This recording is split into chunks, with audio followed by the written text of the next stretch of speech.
The words hit like a physical blow. "Hey, pretty boy, go serve." They sliced through the shimmering air of the St. Regis Ballroom, a high-pitched snicker following close behind. Marcus Vance didn't flinch. He stood near the towering ice sculpture, his simple, well-fitted black suit a stark contrast to the glittering opulence of the crowd. He lifted his phone to his ear, his gaze locked on the woman who had spoken. Seraphina Thorne, her pearl necklace gleaming under the chandelier light, was flanked by a group of men in bespoke tuxedos. One of them actually snapped his fingers at him, a dismissive gesture reserved for staff. "Before we continue," the narrator's voice interjected, "where are you watching from? Drop your city or country in the comments. If you believe in integrity and justice, hit like and subscribe. These stories ignite change, and we're glad you're here." Back in the ballroom, Marcus's voice into the phone was a low, deliberate murmur. "It's happening. Cancel the $900 million deal." The laughter around Seraphina faltered, a moment of confusion rippling through her entourage. They hadn't heard the words, but they saw the calm certainty in his posture. "What catering company are you with?" one of the men called out, a smug grin on his face. "If you're fast, we might tip." Seraphina smirked, leaning in for the kill. "Sweetheart, this is for investors only." The ballroom's music continued, but the atmosphere shifted. Eyes turned. A photographer hesitated, mid-shot. From across the room, a young reporter, Mei Lin, slid her phone from her clutch, the camera lens catching the scene. Marcus's lips curved just enough to register, not enough to comfort. He'd seen this posture before. At 28, he had been denied entry to a conference he was scheduled to speak at because the host didn't see his name. At 34, he had been mistaken for his own assistant while negotiating a global acquisition. "Security!" Seraphina called out, her voice rising. A guard looked up, uncertain. Seraphina, eyes like steel, snatched Marcus's event pass from his wrist. The paper tore with a sharp, ugly sound. "Get him out!" Marcus didn't move. His phone stayed at his ear. "Priority 1, he repeated softly. May's hand tightened around her phone. She didn't know this man, but she knew the look in his eyes, the kind that didn't need to yell to be heard. The kind that, in minutes, would flip the entire room. The chandelier light seemed colder now, sharper, catching the edges of judgment in every glance. The group hadn't moved, their voices carrying like they owned the air. "Which table hired you?" the man said again, his tone a command. Seraphina added, "You're holding up service. People are waiting." Marcus's eyes didn't leave theirs. He shifted his weight, calm, one hand still at his side. The phone stayed pressed to his ear. May, the reporter, angled her phone higher, the red record dot glowing. A waiter passing by slowed, eyes flicking between Marcus and the cluster of accusers. He didn't say a word, but his jaw tightened. Seraphina took a step closer, the heels of her navy pumps clicking against the marble like punctuation. "Sweetheart, this event is for investors who actually matter." She glanced at a nearby security guard, a man with a silver earpiece. "Escort him out, please." The guard hesitated. Marcus caught that hesitation. At 34, he'd watched a hotel concierge pause just like that before telling him the penthouse was already booked. The guard finally walked toward him, slow, cautious. "Sir, I'll need to see your credentials." "They're gone," Marcus said evenly, nodding toward the torn event pass in Seraphina's hand. May's eyebrows rose. She adjusted her phone, capturing the woman holding the torn remains like a trophy. Seraphina smirked. "We can do this the easy way or the hard way." Marcus lowered his phone just enough for his voice to carry. "You already chose hard." Then he brought it back to his ear. "Move the capital to Chen Industries. Don't wait for the signing." Vance, A ripple ran through the bystanders. A man in a gray suit whispered to his wife, "Did he just say Chen Industries?"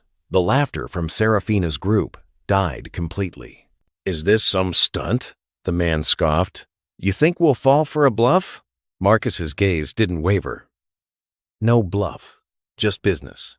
May stepped forward, voice careful but clear. "For the record, he was invited. I saw his name on the investor list this afternoon." "You must have read it wrong." The man laughed sharply. "I didn't," May replied, lifting her phone. "And I'm not the only one who saw it." Somewhere behind the circle, another voice chimed in, a catering staffer with a tray of sparkling water. "She's telling the truth. He's on the list." His words were quiet, but they landed. Seraphina's smirk faltered for a breath. Marcus let the silence hold, then said into his phone, "Phase 2 is in motion." The guard froze mid-step. He didn't know what Phase 2 was, but he could feel it wasn't going to favor the people who had summoned him. "People like you always try to sneak in where you don't belong," Seraphina said, her perfume sharp. "You're holding up service," the man said, plucking a fresh event pass from his pocket, someone else's, and holding it out mockingly. "Here, maybe this one will match the story you're selling." With deliberate slowness, he tore it in half, letting the pieces drift to the marble floor like confetti. Gasps broke out. May was already circling, phone steady. "Remove him," Seraphina ordered. The guard moved forward. "On what grounds?" Marcus asked. "Fraud," the man answered instantly. "He's pretending to be someone he's not." That number, the $900 million deal, hung in the air. Several guests at nearby tables stopped mid-conversation. "It was the Thorne Industries acquisition," Marcus said, lowering his phone. "It was."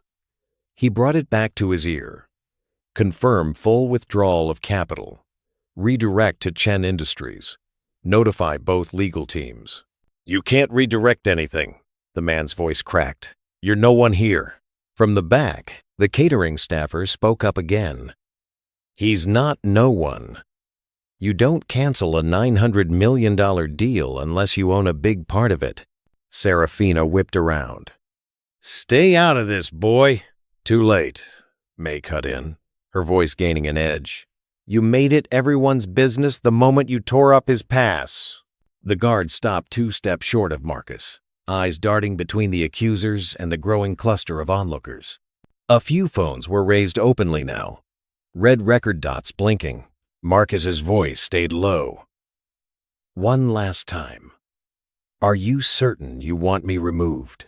"Absolutely." Seraphina nodded at the guard. "Do it." The guard took another step, and that's when Marcus shifted, not backward, but forward, closing the space between himself and the cluster. Seraphina's posture faltered by a hair. "You just told the wrong man. He doesn't belong in the room he paid for." The storm had officially broken. The ballroom wasn't buzzing anymore. It was vibrating. Marcus held his phone steady, his eyes never leaving Seraphina. "Proceed to Phase 3, he said into the receiver. On the other end, a crisp voice, that of his chief of staff, Elias, didn't ask questions. "Understood. Legal is on the line. Capital transfer in progress." The man laughed, but it was hollow. "Phase 3? What is this, a game?" Marcus's gaze slid to him. "Not a game. An audit." May spoke up again. "If he's bluffing, why do you look nervous?" Her phone was angled deliberately. "Because this man is trying to humiliate my family," Seraphina shot back. "No," Marcus corrected softly. "I'm just letting your own actions speak louder than I ever could." The security guard shifted uncomfortably. He'd seen enough stunts at high-profile events to recognize when something was unraveling. Elias's voice returned in Marcus's ear. "Corporate has flagged the Thorne family's portfolio for breach of good faith. Do you want me to loop in Chen's team now?" Marcus's eyes swept the room. "Yes," he said. Make it loud. The man's face was flushed now. Even if you had the power, no one cancels a $900 million deal mid-gala. That's not how the world works. That's exactly how my world works, Marcus said. Do you even know who you're speaking to? Seraphina demanded. Yes, Marcus replied, and this time his smile showed. Do you? That landed. Not just with them, but with the onlookers. I think we're all about to find out, May said, her voice recorded for all time. The guard hesitated again. Marcus lowered his phone. You've called me a fraud. You've torn my credentials. You've tried to remove me from a deal I built. And through all of it, I've been patient. Patience is over. Elias's voice came through the phone one last time. All parties notified. Press statement drafted. You're clear to proceed. Marcus looked at Seraphina and the man. Good, he said. Let's end this. The room held its breath. The reveal was coming. Marcus stepped forward. You've spent the last 15 minutes treating me like I wandered in here by mistake, he began. You've accused me of fraud. You've called security. You've destroyed my credentials in front of 200 witnesses. The man folded his arms, trying to smirk. Seraphina's jaw was set. And the entire time, Marcus continued, you never once asked my name. He paused. I am Marcus Vance, he said, his voice rising. CEO of Vance Global, the architect of the very deal you were celebrating tonight. The $900 million Thorne Industries acquisition. I built it, I funded it, and I just gave it to your competitor. The words detonated in the air. Seraphina blinked, her lips parting as if to argue. The man's arms dropped. Gasps swelled. A ripple of applause began. You're bluffing, the man managed. Check your phone. It was a challenge and a sentence. He pulled it from his pocket. His eyes flicked to the screen. Color drained. Seraphina did the same. Around them, others were reacting to the same push notification. Thorne Industries loses $900 million deal to Chen Industries. May's camera caught the exact moment Seraphina's posture collapsed. I didn't need to raise my voice, Marcus said into the sudden quiet. I didn't need to call the press. You did the work for me. All I did was let you be seen. The security guard took a small step back. From the far end of the ballroom, the catering staffer whispered to a colleague. He owns the room now. The push notification hit phones like a wave. The man's phone buzzed twice. 3 missed calls from the Thorne board chair. Seraphina's clutch began to ring. She didn't answer. May's camera tracked all of it. The shifting stances, the rapid-fire texts. She whispered into her mic. The family's imploding in real time. Guests who had been clustered around the Thornes now drifted away. One couple joined the small crowd around Marcus instead. The quartet, silent since the reveal, began quietly packing up their instruments.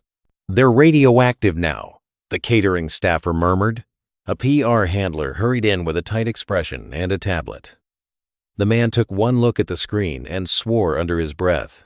Across the ballroom, Marcus's chief of staff, Elias, was speaking quietly with a group of high-profile guests, Chen Industries executives. Their posture was relaxed, friendly. Papers exchanged hands. Smiles returned. Seraphina's voice was a sharp whisper. He's just destroyed us in front of everyone. The man was staring at May, whose phone was still aimed at them like a spotlight. They brought this on themselves, another guest muttered. Chairs scraped back as more guests rose to leave.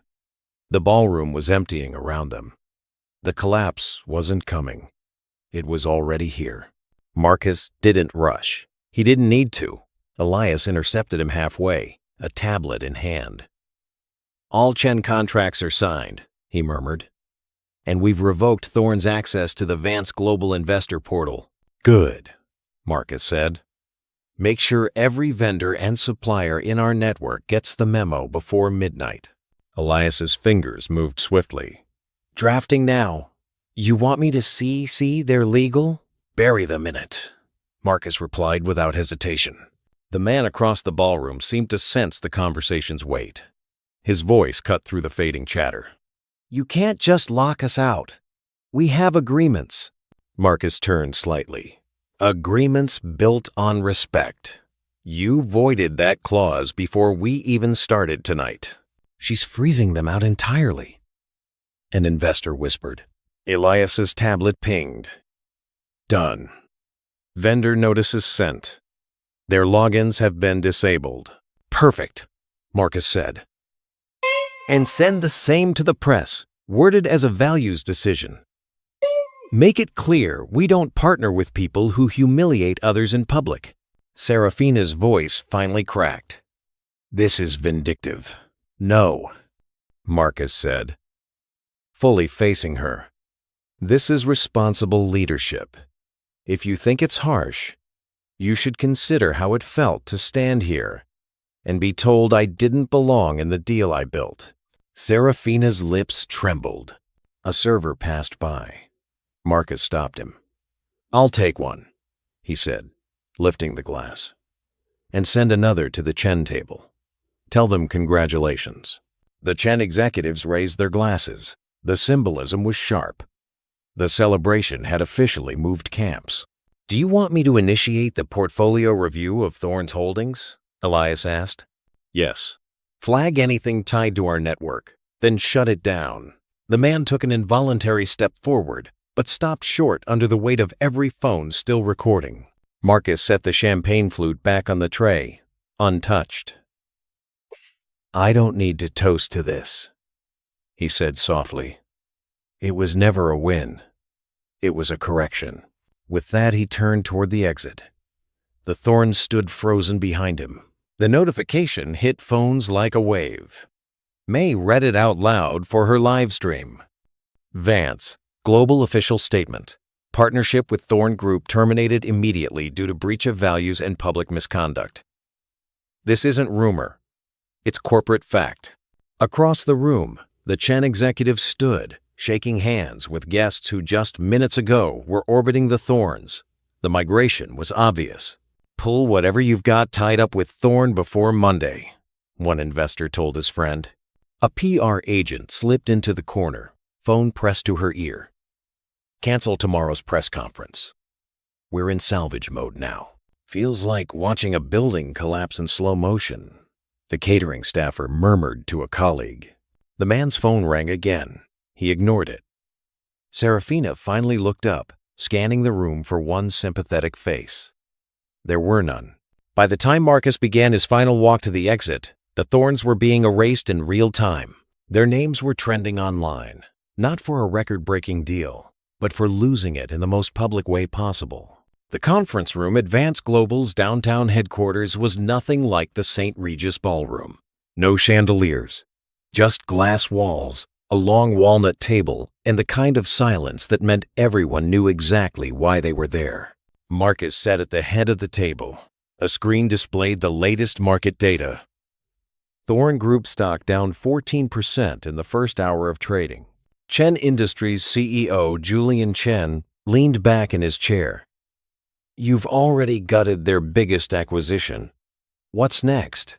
We make sure they can't rebuild off someone else's capital, Marcus said. That means tightening the network. Elias slid a document across the table. This is a list of all shared vendors between Vance Global, Chen Industries, and Thorne. We've reached out to 60% of them with alternative contracts. Thorne is losing supply lines as we speak. You're going for a clean break, Julian said. I'm going for a permanent one, Marcus said. By the time they can compete, they won't have the leverage or the reputation. Another Chen exec tapped his tablet. Press sentiment is swinging our way. We can frame this as an industry-wide standard. Zero tolerance for public misconduct. Do it, Marcus said. And make it loud enough that anyone thinking of siding with Thorne understands the cost. Elias's phone buzzed. Investor Coalition just confirmed they're pulling an additional $200 million from Thorne's remaining projects. Julian chuckled. You've turned them into a cautionary tale overnight. Marcus's expression didn't change. Good. That's exactly where they belong. One more thing, Marcus added. I want our legal team to review every pending trademark in their pipeline. If it aligns with our portfolio, we buy it before they can. If it doesn't, we tie it up long enough that they can't use it. Julian's brow lifted. Aggressive. Necessary. By the time the meeting ended, Thorne's options had narrowed to suffocation. As the Chen team left, Julian paused at the door. Most people would have settled for walking out with the moral victory. Marcus stood, gathering his files. Moral victories are for people who want applause. I want results. The city was painted gold by the setting sun. From the corner office of Vance Global, Marcus watched the skyline like a chessboard he'd mastered. On his desk, an unopened envelope lay. The embossed seal of the Thorne Group was impossible to miss. Marcus didn't reach for it. He turned to the window, his reflection overlaying the city. Power wasn't in the letter. It was in the fact he didn't need to open it. A news segment played on the television. Marcus Vance sets new standard for corporate conduct. $900 million deal. Collapse sparks. Industry reckoning. Marcus took a sip of his coffee. Outside, the city moved on. But for the Thornes, time had stopped. His phone buzzed. A message from Julian Chen. Vendor lockout complete. Trademark acquisition underway. They won't recover from this. He typed back 2 words. As planned. For a long moment, he just stood there, letting the quiet fill the room. He thought of the torn event pass, the smirk, the call to security. And then he thought of the way the crowd had parted as he walked out. Marcus finally picked up the Thorne envelope. He walked it to the paper shredder, fed it through without breaking eye contact with the skyline. The blades hummed, and the seal split into ribbons. Elias stepped in just as the last shred fell. Press is asking if you'll give a statement tomorrow. Marcus shook his head. The statement's already been made. Outside, the final light of the day caught the tallest building in view, the one with Vance Global's name etched into its crown. It glowed against the deepening blue, unshakable, unmistakable. In that moment, Marcus Vance smiled, not for the victory, but for the certainty that he'd never needed to prove he belonged in the room. He had built the room.